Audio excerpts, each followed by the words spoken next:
الحمد لله رب العالمين، والصلاة والسلام على أشرف الأنبياء والمرسلين سيدنا ونبينا ومولانا محمد وعلى آله الطيبين الطاهرين وأصحابه الأكرمين أجمعين، وعلى من أحبهم وتبعهم بإحسان أجمعين إلى يوم الدين. أما بعد، فأعوذ بالله من الشيطان الرجيم. بسم الله الرحمن الرحيم. قل إن كنتم تحبون الله فاتبعوني يحببكم الله ويغفر لكم ذنوبكم. صدق الله العظيم. وقال جل وعلا في شأن حبيبه الكريم الرؤوف الرحيم: إن الله وملائكته يصلون على النبي يا أيها الذين آمنوا صلوا عليه وسلموا تسليما. اللهم صل على سيدنا محمد وعلى آله وصحبه أثقل صلواتك وعدد معلوماتك وبارك وسلم. جہاں محبوب خدا، تیری شان و شوکت کیا کہنا. سلطان جہاں محبوب خدا، تیری شان و شوکت کیا کہنا. ہر شے پہ لکھا ہے نام تیرا، تیرے ذکر کی رفعت کیا کہنا. ہر شے پہ لکھا ہے نام تیرا، تیرے ذکر کی رفعت کیا کہنا. اے سر پہ تاج نبوت کا، جوڑا ہے تن پہ کرامت کا، صحرا ہے جبین پہ شفاعت کا. اے سر پہ تاج نبوت کا، جوڑا ہے تن پہ کرامت کا، صحرا ہے جبین پہ شفاعت کا. امت پہ ہے رحمت کیا کہنا، امت پہ ہے رحمت کیا کہنا. قرآن کلام باری ہے، قرآن کلام باری ہے اور تیری زبان پہ جاری ہے. قرآن کلام باری ہے اور تیری زبان پہ جاری ہے. کیا تیری فصاحت پیاری ہے، تیری بلاغت کیا کہنا، تیری بلاغت کیا کہنا. صدیق شان صداقت کی، فاروق جان عدالت کی، عثمان ہے کان سخاوت کی. صدیق شان صداقت کی، فاروق جان عدالت کی، عثمان ہے کان سخاوت کی. حیدر کے ولایت کیا کہنا، حیدر کے ولایت کیا کہنا. اور دو پھول بطولی گلشن کے، ایک سبز ہوئے ایک سرخ ہوئے. دو پھول بطولی گلشن کے، ایک سبز ہوئے ایک سرخ ہوئے. بغداد عرب جن سے مہنگے، ان پھولوں کی نکہت کیا کہنا. بغداد عرب جن سے مہنگے، ان پھولوں کی نکہت کیا کہنا. اللہم صلی علی سیدنا محمد وعلی آلہ وصحبہ افضل صلواتک وعدد معلوماتک وبارک وسلم. اور سامعین، اللہ تعالیٰ نے ہم کو یہ خوش نصیبی عطا فرمائی ہے کہ اس سال 1500 سالہ جشن میلاد پاک منانے والوں میں اللہ تعالیٰ نے ہمیں شامل رکھا. اور یاد رکھیے، یہ سعادت ہمارے نصیب میں آئی اور آئندہ آنے والے 500 سال تک، آنے والے 500 سال تک ہم تاریخ میں یہ کہہ سکتے ہیں کہ اس کے بعد جو 500 سال کے بعد جو میلاد آئے گی وہ 2000 سالہ ہوگی. لیکن تب تک آئندہ آنے والے 500 سال تک ہم یہ فخر سے کہہ سکتے ہیں کہ جس وقت 2000 سال میلاد پاک آئی تھی، اللہ تعالیٰ ہمیں یہ سعادت عطا فرمائی کہ اس میں ہم نے خطاب کیا یا نعت پڑھی ہے یا تقریر کی ہے یا کوئی اہتمام کیا ہے، یہ وہ اعزاز ہے جو انشاءاللہ آنے والی صدیوں تک یاد رکھا جائے گا۔ ہم اپنے بچوں کو، اپنے پوتروں کو سنا سکیں گے کہ جس وقت 1500 سالہ میلاد آئی تھی، اللہ کا کرم تھا کہ ہم اس وقت موجود تھے اور اس وقت جشن میں ہم بھی شریک رہے۔ میرے بزرگوں اور دوستو، میں نے سورہ آل عمران کی جس آیت کو پڑھنے کا شرف حاصل کیا، اس میں اللہ تعالیٰ اپنے حبیب کریم صلی اللہ علیہ وسلم کی اطاعت اور آپ کی اتباع کا حکم فرمایا۔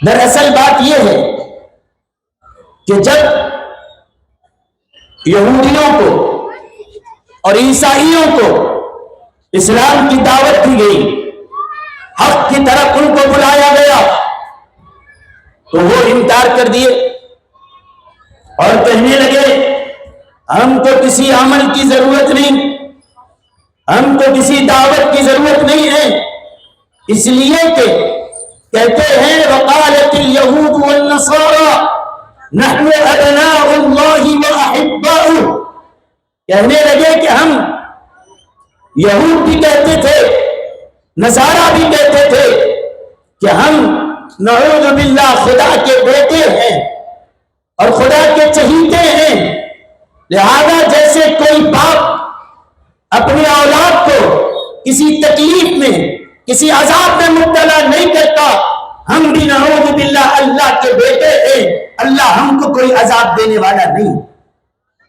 اور کہنے لگے کہ ہم اللہ کے چہیتے ہیں، احبا، اللہ سے محبت کرنے والے، اللہ ہم کو چاہتا ہے اور ہم اس کے بیٹے ہیں، لہذا ہم کو کوئی ڈرنے کی ضرورت نہیں ہے، ہم کو کوئی جہنم کی آگ نہیں جلا سکتی۔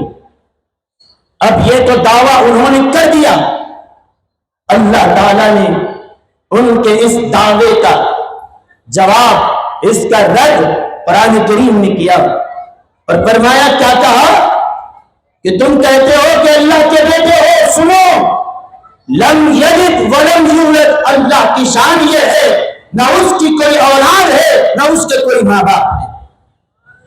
اور دوسری بات جو تم نے کہی، ہم اللہ کے چہیتے ہیں، اللہ کے چہیتے ہیں، دعویٰ کیا، لیکن آپ جانتے ہیں بات دین کی ہو یا بات دنیا کی، جب دعویٰ کیا جاتا ہے تو دلیل بھی پیش کرنا پڑتا ہے، دلیل کے بغیر کوئی دعویٰ معتبر نہیں۔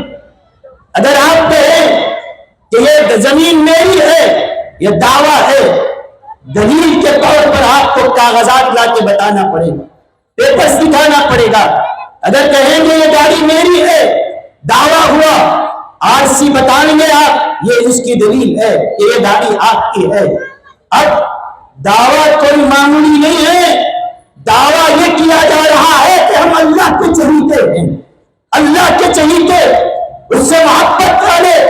تو اب مطالبہ کیا گیا، دعویٰ تو کر دیا، اب دلیل بھی لاؤ، دلیل لاؤ کہ تم اللہ سے چہیتے ہو۔ دعویٰ تو کر دیا زبان سے، لیکن دعویٰ اس وقت تک معتبر نہیں مانا جاتا جب تک کہ کوئی دلیل نہ لائی جائے۔ کہا دلیل کیا ہے؟ اب بتائیے کیا دلیل لائیں گے؟ چھوٹا دعویٰ ہو تو چھوٹی دلیل سے کام چل جاتا ہے۔ اگر کوئی شخص کہے کہ یہ پن میرا ہے، دعویٰ چھوٹا ہے، آپ چھوٹی سی دلیل پر اس بات کو مان لیں گے، لیکن دعویٰ اگر بڑا کرے اور بڑا دعویٰ کرے کہ یہ پورا محل میرا ہے، یہ شادی خانہ میرا ہے، تو پھر دلیل بھی ویسے ہی لانا پڑے گا۔ اب زمین کے کسی خطے کی ملکیت کا دعویٰ نہیں، زمین کے کسی انسان سے محبت کا دعویٰ نہیں، دعویٰ یہ کیا جا رہا ہے کہ ہم خدا کے چہیتے ہیں، ہم خدا کے محبوب ہیں۔ فرمایا گیا تم جو دعویٰ کر رہے ہو ذرا دلیل تو لاؤ۔ اب اہل کتاب یہودی ہو یا نصرانی ہو، کہاں سے دلیل لائیں، کہاں سے دلیل لائیں؟ کون کون سی دلیل ایسی ہوگی جو اس بات کو ثابت کر سکے کہ یہ اللہ کے محبوب ہیں، اللہ کے چہیتے ہیں؟ کہاں سے کوئی دلیل لا سکتے ہیں؟ لیکن وہ تو دلیل نہ لا سکے، اللہ خود ان کو بتایا اگر تم خدا کے چہیتے ہونے کا دعویٰ کرتے ہو، دلیل تم نہیں، دلیل ہم بیان کرتے ہیں۔ اس کی دلیل یہ ہے قل ان کنتم تحبون اللہ فاتبعونی، محبوب آپ اعلان کر دو اگر یہ کوئی کہتا ہے کہ ہم کو اللہ سے محبت ہے، خدا سے محبت کا دعویٰ تو کر دیا، یہ دعویٰ اس وقت تک معتبر نہیں ہوگا جب تک کہ دلیل نہ لائے۔ کہا دلیل کیا ہے؟ اللہ فرماتا ہے فاتبعونی، محبوب کہہ دو اگر دعویٰ اللہ سے محبت کا ہے دلیل یہ لانا ہوگا کہ نبی کا جو غلام ہے وہ اللہ تعالیٰ کا چہیتا ہو جاتا ہے۔ دلیل یہ لاؤ۔ کیا ہوا اس کے بعد؟ کیا اگر نبی کی اتباع، نبی کی اطاعت، پیغمبر کی پیروی تمہارے پاس ہے، اس دعوے پہ دلیل میں اطاعت رسول کو لاتے ہو تو کیا ہوگا؟ جواب خود آگے فرماتا ہے یحببکم اللہ، اللہ خود تم سے محبت کرنے لگتا ہے۔ تم اللہ سے محبت کرنے والے تھے، دعویٰ کیا کہا تھا؟ بس یہ کہہ رہے تھے کہ ہم اللہ سے محبت کرتے ہیں، ہم اللہ سے محبت کرتے ہیں۔ ہر مسلمان کہے گا ہم کو اللہ سے محبت ہے، لیکن کہا اللہ فرماتا ہے اگر تم یہ کہتے ہو کہ تم کو اللہ سے محبت ہے، میرے نبی کی اطاعت تو کرو، تم کو کہنے کی ضرورت نہیں ہے کہ ہم کو اللہ سے محبت ہے۔ اللہ خود فرمائے گا بندے میں تجھ سے محبت کرتا ہوں، میں تجھ سے محبت کرتا ہوں۔ یحببکم اللہ، اللہ تم سے محبت فرمائے گا۔ وَيَغْفِرْ لَكُمْ ذُنُوبَكُمْ، اور تمہارے گناہوں کو بھی اللہ تعالیٰ معاف فرما دے گا۔ تو قرآن کریم میں اس شد و مد کے ساتھ، اس اہتمام کے ساتھ سرور کائنات صلی اللہ علیہ وسلم کی اطاعت اور اتباع کی تاکید فرمائی اور حکم دیا۔ اور یاد رکھیے دنیا میں جو قومیں سرخرو ہوئی ہے، دنیا میں جو قومیں کامیاب ہوئی ہے، ان کو مسلمانوں کی پوری تاریخ پڑھ لو، ساری تاریخ کا خلاصہ آپ کو نہیں نظر آئے گا کہ جنہوں نے دامن مصری سے اپنے آپ کو مضبوط قائم رکھا، رسول کے در سے جڑے رہے، ان کو کامیابی کی طرف جانے کی ضرورت نہیں پڑی، کامیابی چلتے ہوئے آئی اور ان کے قدموں کا بوسہ اس نے دیا۔ یہ اسلام کی پوری تاریخ گواہ ہے۔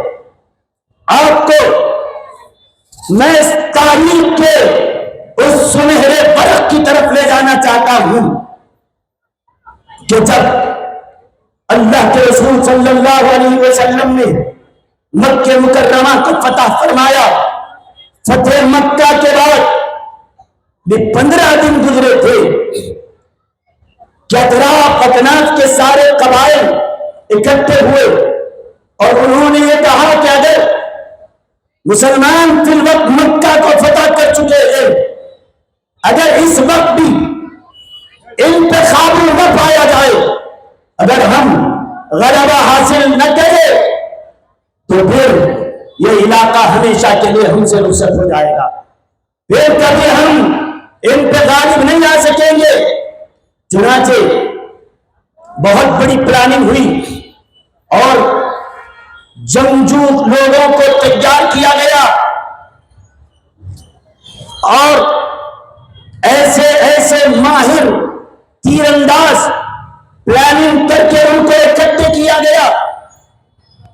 حضور صلی اللہ علیہ وسلم کو اطلاع ملی، آپ 10,000 صحابہ آپ کے ساتھ یہاں تھے، انصار و مہاجرین، ان کو لے کے نکلے اور دیگر 2,000 آپ کے ساتھ ہوئے، 12,000 مسلمانوں کا لشکر جرار اللہ کے حبیب علیہ السلام مکہ مکرمہ سے حنین کی طرف گئے۔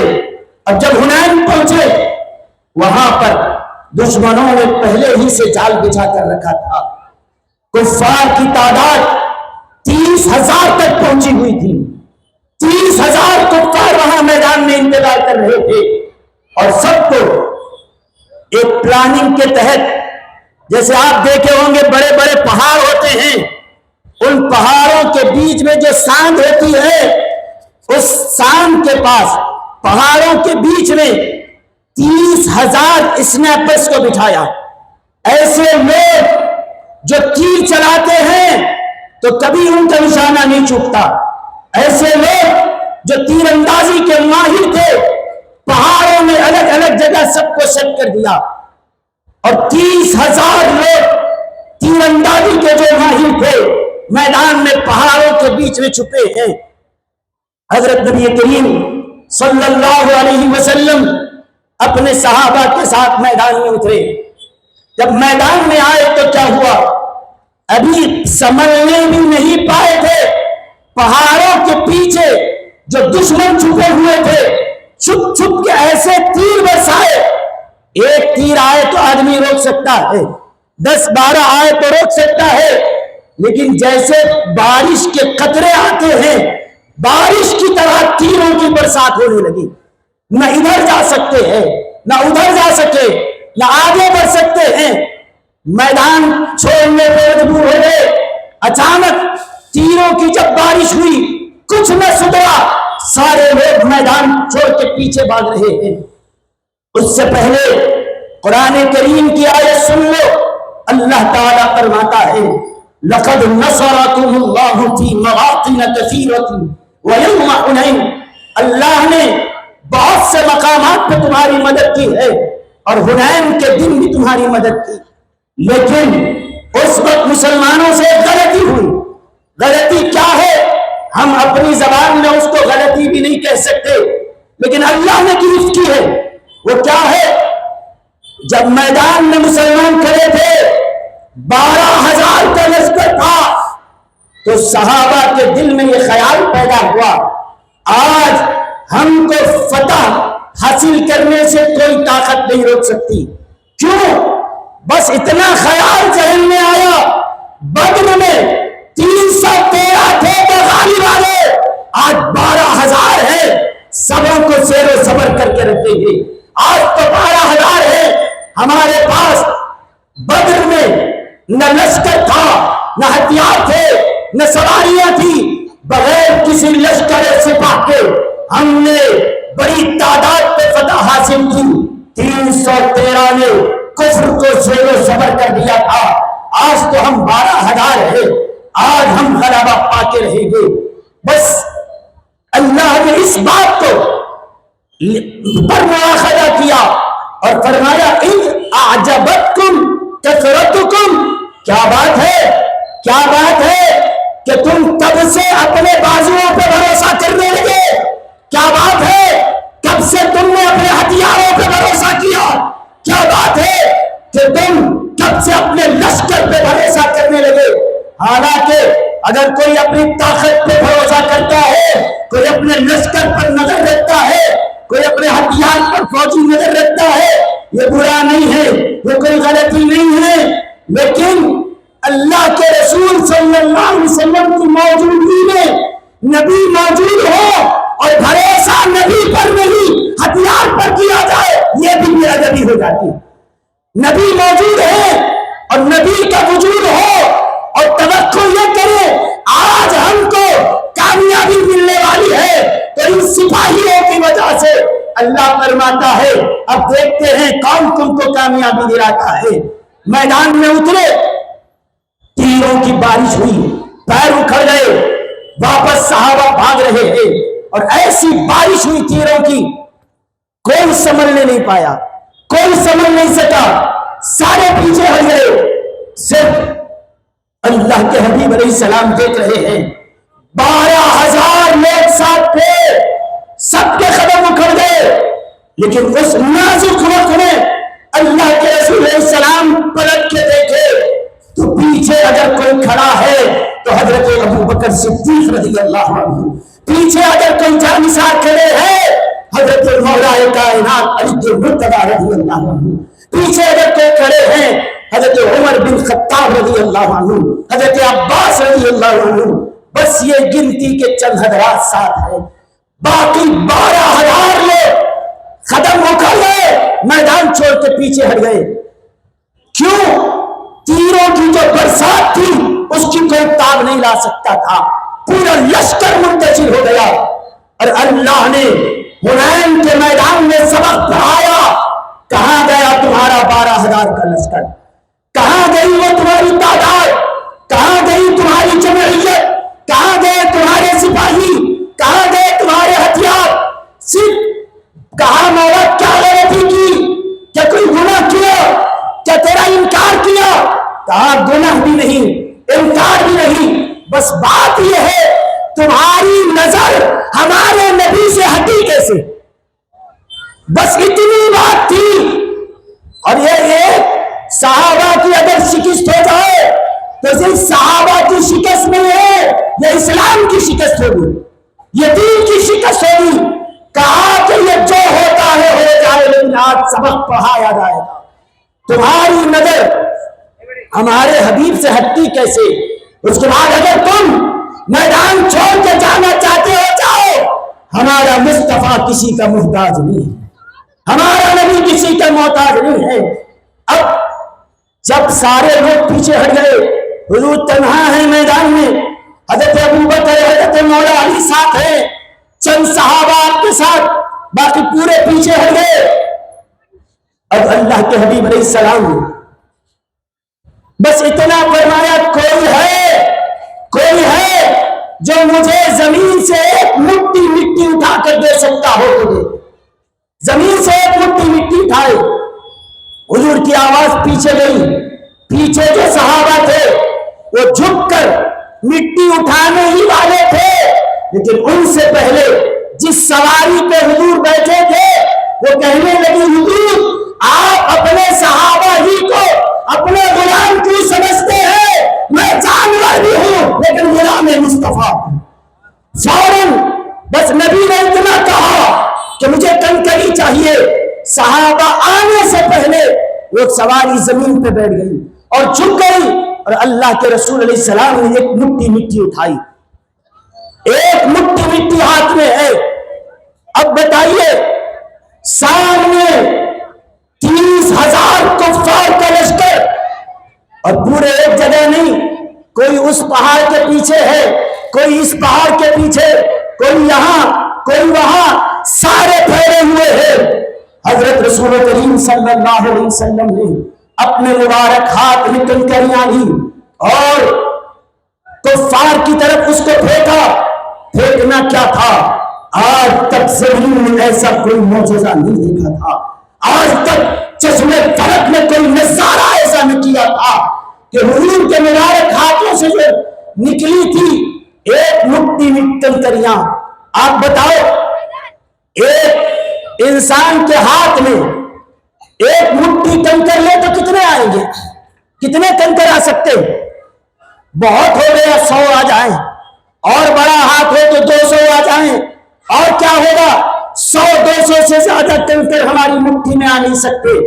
لیکن اللہ کے رسول صلی اللہ علیہ وسلم نے جب پھینکا تو کیا ہے، ہاتھ سے نکلی تو مٹھی بھر تھی، لیکن گئی تو 30,000 کافروں کو مار کے گرایا. 30,000 پہ گئی. اس کے بعد حضرت شیخ الاسلام عارف باللہ امام محمد انوار اللہ قاری کی بانی جانی لگانی رحمت اللہ علیہ فرماتے ہیں، ذرا غور تو کرو، دشمن اگر سامنے ہو، صرف کنکر ان پہ ڈالنا ہو تو یہاں پھینکے وہاں لگی بات سمجھ میں آتی ہے. دشمن ایک جگہ نہیں منتشر ہے، اور دشمنوں کے بیچ میں اپنا بھی ہے پرایا بھی ہے، کوئی مسلمان بھی ہے کافر بھی، اور ہر جگہ الگ الگ. حضور علیہ السلام نے جو کنکریاں پھینکی، اب کنکریوں نے یہ شعور اللہ نے پیدا کر دیا. بالکل آج جس طرح سے کوئی راکٹ لانچ کی جاتی ہے، کوئی میزائل داغا جاتا ہے، کہیں پر بیٹھ کے کوئی میزائل چلائے، کہاں گرے گی؟ چلانے والا تو یہاں سے چلا رہا ہے، لیکن جیسے ٹارگٹ لاک کر کے میزائل کو لانچ کیا جاتا ہے، ٹارگٹ طے کر کے میزائل چھوڑا جاتا ہے، بالکل اسی ٹارگٹ پہ وہ جا کے گرتی ہے. لیکن یہاں بات سمجھ میں آتی ہے، کہ میزائل کے اندر ڈیوائس ہے، میزائل کے اندر وہاں کیمرے ہیں، آلات ہیں، ڈیوائس ہے، جو لوکیشن کی پتہ دیتی ہے، ٹارگٹ تک اس کو پہنچاتی ہے۔ یہاں اب نبی نے جب کنکریاں پھینکی، کوئی ڈیوائس نہیں تھا، کوئی کیمرہ نہیں تھا، کنکری تو بے جان تھی، لیکن جب پھینکی گئی یہاں وہاں نہیں، یہاں مسلمان بھی ہے، کافر بھی ہے، کنکری کسی کلمہ پڑھنے والے پر نہیں بلکہ منکر خدا پہ گر رہی ہے، اس پہ نہیں گرتی، اس پہ ہی کیوں؟ اگر وہ پہاڑ کے پیچھے بھی چھپا ہے وہاں جا کے اس کو ٹارگٹ کر رہی ہے۔ اب بتاؤ کیا اس زمانے میں کوئی جی پی ایس تھا، کوئی ایسا آلہ تھا کہ ٹارگٹ لاک کے اس کو لانچ کیا جائے؟ کچھ نہیں تھا، بغیر کیمرے کے، بغیر آنکھ کے یہ کنکری اسی پہ کیسے گری؟ شیخ الاسلام فرماتے ہیں یہ کنکری کا کمال نہیں ہے، یہ دستے مصطفیٰ کی کرامت ہے۔ نبی سے ہاتھ سے بے جان کنکری نسبت پا جاتی ہے، بے عقل کو بھی اللہ عقل عطا کر دیتا ہے۔ اور سمجھایا اے مسلمانوں، ایک کنکر کچھ دیر کے لیے نبی کے ہاتھ سے نسبت پا لیتا ہے، اللہ اس کو ایسی عقل عطا کر دیتا ہے۔ اگر ہم غلام نبی سے نسبت پیدا کر لے تو پھر وہ دن دور نہیں، اللہ تعالی ہمارا کھویا ہوا وقار ہمیں عطا فرمائے گا، ہمیں ہمارا عروج ضرور ملے گا۔ لیکن یہ ہے کہ دامن مصطفیٰ صلی اللہ علیہ وسلم سے وابستگی اختیار کرنی چاہیے۔ کنکروں سے وابستہ ہوتے ہیں، ایسے سرفراز ہوتے ہیں۔ اگر ہم غلام اپنے آقا سے، آپ کے دامن سے وابستہ ہو جائے، پھر بتاؤ دنیا کی کون سی ایسی طاقت ہے جو ہمیں ترقی حاصل کرنے سے روک سکتی ہے؟ لیکن اس کے بعد ذرا غور فرمائیے، اس حنین کے واقعے میں قرآن نے جس کو ذکر کیا، قیامت تک آنے والوں کو ایک سبق پڑھایا، ایک درس دیا۔ وہ کیا درس ہے کہ آج 12,000 صحابہ تھے، لیکن ایک لمحے کے لیے نظر نبی سے ہٹائی، اللہ نے ان کی فتح کو شکست میں بدل دیا، ان کی کامیابی کو ناکامی میں بدل دیا۔ وجہ کیا ہے؟ ایک لمحے کے لیے نبی سے نظر ہٹی، اللہ نے اپنی مدد کو روک دیا۔ پھر اس کے بعد نبی نے توجہ فرمائی، پھر سے میدان کا نقشہ بدل گیا۔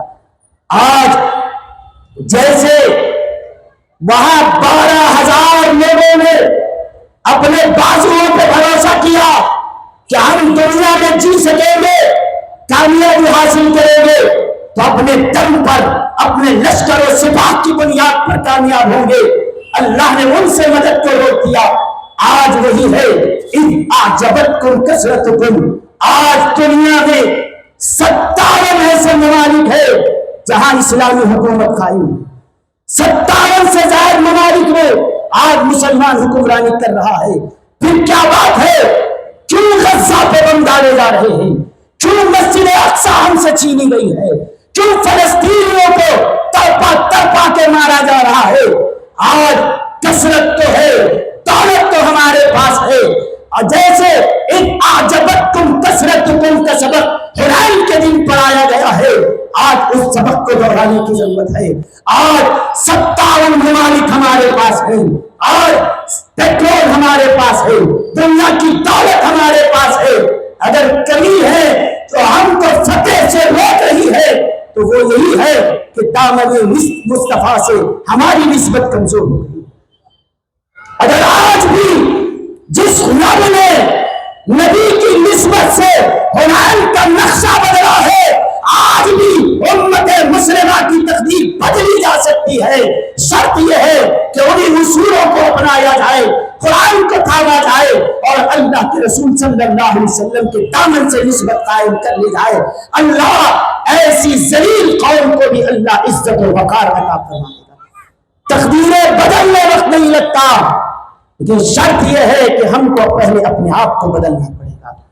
اس کے بعد دیکھیں کیسے اللہ تعالی ہمارے لیے فیروز بختی کے فیصلے فرماتا ہے۔ آپ حالات حالات بگڑ جائیں ہم پریشان ہو جاتے ہیں.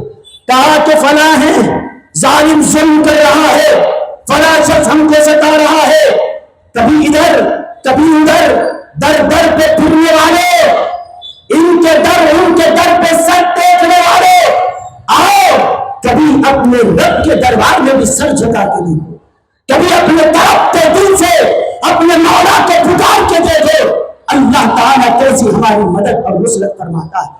کبھی نبی کے وسیلے سے مانگ کر کے دیکھو کیسے اللہ اپنے رحمت کے خزانوں کو کھول دیتا ہے. کہ تم بھول گئے ایک نوجوان تھا جو جنگل سے گزر رہا تھا, جنگل سے گزرتے گزرتے ایک درخت پہ نظر پڑی, رک گیا. لوگ پوچھے کیا کرے گا یہاں رک کر؟ وہ کہنے لگا تم جاؤ مجھے کچھ کام ہے. آرا لیا, درخت کو کاٹا, لکڑیاں الگ الگ کی. لوگ بولے جنگل میں درخت کاٹتے بیٹھا, یہ بے وقوف کیا کر رہا ہے, کیا کرے گا؟ کہا مجھے کچھ کام ہے تم جاؤ. درخت کی لکڑیاں جب کاٹا, اکٹھا کی, اور لوگوں نے جب پلٹ کے آ کے دیکھا تو اسی درخت کی لکڑیوں سے اس نے ایک ممبر بنایا. لوگ دوست جو تھے پوچھے اے نادان, ممبر تو مسجد میں رکھا جاتا ہے, ممبر تو مسجد میں ہوتا ہے, جنگل میں کون سا ممبر کی لگا رہا ہے؟ کہا کہ یہ ممبر مسجد میں لگانے کے لیے ہی بنایا. کون سی مسجد؟ جنگل میں تو کوئی مسجد نہیں ہے, پھر کیوں بنایا؟ اس نوجوان نے جواب دیا. پہلے سنو یہ نوجوان کون تھا؟ اس نوجوان کو تاریخ سلطان صلاح الدین ایوبی کے نام سے جانتی ہے. کہا یہ ممبر کیا کرے گا؟ کہا آج ممبر بنایا اور اللہ کی ذات سے امید ہے کہ اس ممبر کو لے جاؤں گا اور مسجد اقصی میں لے آؤں گا, اور پھر سے مسجد اقصی سے اللہ اکبر کی آواز بلند ہوگی, پھر سے لا الہ الا اللہ کا کلمہ گونجے گا. کہا دیکھتا نہیں وہاں پر کس کی حکمرانی ہے؟ کہا ایک نوجوان, کہا یہ جنگل کا ممبر, کہا مسجد اقصی, کہا کلمہ گونجے گا. وہ کہنے لگا یہ نغمہ یہ فضل گلے لالا کا محتاج نہیں ہے, بہار ہو کے خزانہ الہ الا اللہ, بہار ہو کے خزانہ الہ الا اللہ. ایک جنون تھا, ایک کیفیت تھی. کہا کہ ممبر بنانا ہمارا کام ہے. کہا کیسے پتہ کرے گا؟ کہا صلاح الدین ایوبی نے اپنے بازوؤں پہ بھروسہ نہیں کیا, اللہ کی رحمت پہ میں نے بھروسہ کیا, خدا کی نصرت پہ مجھے بھروسہ ہے. کیسے؟ کہا ہم دامن مصطفیٰ سے وابستہ ہے. جس خدا نے بدر میں اہل اسلام کو فتح دی, احد میں فتح دی ہے, امید ہے اللہ تعالیٰ صلاح الدین ایوبی کو بھی فتح عطا فرمائے گا. ممبر لیا, لوگ ہنس رہے تھے. کہاں اقصی, کہاں یہ لڑکا, کہاں مسجد اقصی, کہاں کا ممبر؟ زندگی بھر بھی چکر کاٹ لے یہ کچھ کر نہیں سکتا. لیکن صلاح الدین ایوبی نے کر دکھایا. ہماری تعداد پہ مت جاؤ, اگر دل میں عشق رسول ہے ایک دیوانہ ہی وہ کام کر گزرتا ہے جو کئی ممالک مل کے نہیں کر سکتے. در ملے عشق نبی مثل ایسے قلمی, ایک دیوانہ ہی کافی ہے زمانے کے لیے, ایک دیوانہ ہی کافی ہے زمانے کے لیے. گئے, جنگ چل رہی ہے, بہت بڑا لشکر سامنے ہے. اچانک اطلاع ملی کہ پیچھے سے سمندر کے راستے سے ایک بہت بڑا بحری بیڑا آ رہا ہے. سمندر کے راستے سے ایک بہت بڑا لشکر آ رہا ہے اور تم پہ حملہ کرنے والا ہے. اب بتاؤ, سامنے پہلے سے دشمن کہ جن سے مقابلہ کرنا ایک بہت بڑا چیلنج تھا. اتنے میں اطلاع ملی کہ پیچھے سے اور ایک لشکر بڑا آ رہا ہے سمندر کے راستے سے. اب دیکھو, نہ آگے جائے تو سامنے موت نظر آ رہی ہے, پیچھے جائے تو پیچھے سے لشکر جرار, سامنے بھی موت ہے, پیچھے کیا کریں؟ صلاح الدین ایوبی نکلے. لوگوں نے پوچھا کیا کسی بادشاہ سے مدد لینے جا رہے ہو؟ کیا کسی کو خط لکھ کے بلانا چاہتے ہو؟ کیا کسی کی مدد منگا رہے ہو؟ صلاح الدین ایوبی نے جواب دیا میں بادشاہ سے مدد نہیں لے رہا ہوں، بادشاہوں کے بادشاہ سے بھی طلب کرنے جا رہا ہوں. کہاں گئے؟ کسی کی چوکھٹ پہ جا کر اپنے ایمان کو سودا نہیں کیا. اپنے ضمیر کو انہوں نے چند ٹکوں کے بدلے بیچنے والا وہ مجاہد نہیں تھا. کہاں گیا؟ سیدھا جاتا ہے مسجد کی طرف، سیدھا جاتا ہے مسجد کی طرف، اور مسجد میں گیا 2 رکعت نماز ادا کی، سجدے میں سر ہے اور رو رو کے دعا کر رہا ہے الہی تو جانتا ہے صلاح الدین ایوبی اپنی ذات کے لیے نہیں ہے آیا ہے، تیرے گھر کی حفاظت کے لیے آیا ہے، مسجد اقصی کے تحفظ کے لیے آیا ہوں. اے اللہ، سامنے دشمن تھا لیکن اطلاع آئی ہے کہ پیچھے سے بھی کوئی دشمن آ رہا ہے، سمندر کے راستے سے بہت بڑے جہاز پانی کے آ رہے ہیں. اے اللہ میں بے سہارا ہوں، تو ہی بے سہاروں کا سہارا دینے والا ہے، تو ہی ڈوبتے کو گرانے والا ہے. اے اللہ ان مسلمانوں کی تو مدد کرنا. ہم کسی دنیاوی غرض سے نہیں آئے ہیں، تیرے دین کی سربلندی کے لیے آئے ہیں، قبلہ اکبر کے تحفظ کے لیے آئے ہیں. بس نہ جانے تڑپ کے دل سے کیا دعا اس نے کی تھی. نماز پڑھے، دعا کر کے جب واپس ہوئے، باہر دیکھا مسجد کے باہر کوئی درویش کھڑا ہے، کوئی بزرگ کھڑے ہیں. وہ آئے اور کہا صلاح الدین مبارک ہو، جو لشکر آ رہا تھا وہ لشکر اب آنے والا نہیں ہے. تو بولے کیوں؟ جاسوس کی اطلاع ہے کہ لشکر قریب ہے، مخبروں نے اطلاع دے دی کہ لشکر آنے والا ہے. کہا یہ بات سچ تھی کہ لشکر آ رہا تھا، لیکن اتنا بڑا لشکر جس کو سمندر کی موجیں ڈبا نہ سکی، سمندر کا طوفان جس کو غرق نہ کر سکا، صلاح الدین ایوبی کے 2 آنسوؤں نے سارے بیڑے کو غرق کر کے رکھ دیا. اب وہ کوئی لشکر تمہارے پاس آنے والا نہیں ہے. کہا کہ تمہارے 2 آنسوؤں میں بڑے طوفان جس بیڑے کو، جس لشکر کو ڈبا نہ سکے، ایک مرد مسلم کے آنکھ سے نکلنے والے آنسوؤں کے قطروں نے اس کو ڈبا دیا. آج یہ شکوہ، شکایت، واویلا مچانے کی ضرورت نہیں ہے. اگر حالات تنگ ہے، زمانہ دشمن ہے، تو یاد رکھو ہزاروں مصیبتوں کے آگے اگر سارے دروازے بند بھی ہو جائیں، بند دروازوں سے راستہ نکالنا یہ میرے رب کی قدرت ہے. لیکن دروازے کھلا نہ ہو تو خالی ہاتھ نہ جاؤ، نبی کی نسبت اپنے ساتھ لے کے جاؤ، نبی کا دامن تھام کے جاؤ. اس کے بعد دیکھو اللہ تعالی کیسی ہماری نصرت فرماتا ہے. اس نام کی خاطر حضرت ہم اس نام کے ذریعے سرفراز کیوں نہ ہو، حضرت آدم نے اس نام کا وسیلہ لیا، اللہ تعالیٰ نے ان کی توبہ کو قبول فرمائی ہے. صحابہ کو جس نام کی وجہ سے فتح ملی ہے، آؤ اسی ذکر کو، اسی نبی کی اطاعت کو اپنی زندگی کا حصہ بنا لو. پھر دیکھو اللہ کیسے عروج عطا فرماتا ہے. قوت عشق سے ہر پست کو بالا کر دے، دہر میں اس میں محبت سے اجالا کر دے. ہونا یہ پھول تو بلبل کا ترنم بھی نہ ہو، چمن دہر میں کلیوں کا تبسم بھی نہ ہونا یہ اس میں تو ساقی تو میں بھی نہ ہو، تم بھی نہ ہو، بزم توحید کی دنیا میں نہ ہو، تم بھی نہ ہو. خیر افلاک کا استاد اسی نام سے ہے، نبض ہستی تپش آماد اسی نام سے ہے. کہ محمد سے وفا تو ہے تو ہم تیرے ہیں، یہ جہاں چیز ہے گا لوح و قلم تیرے ہے.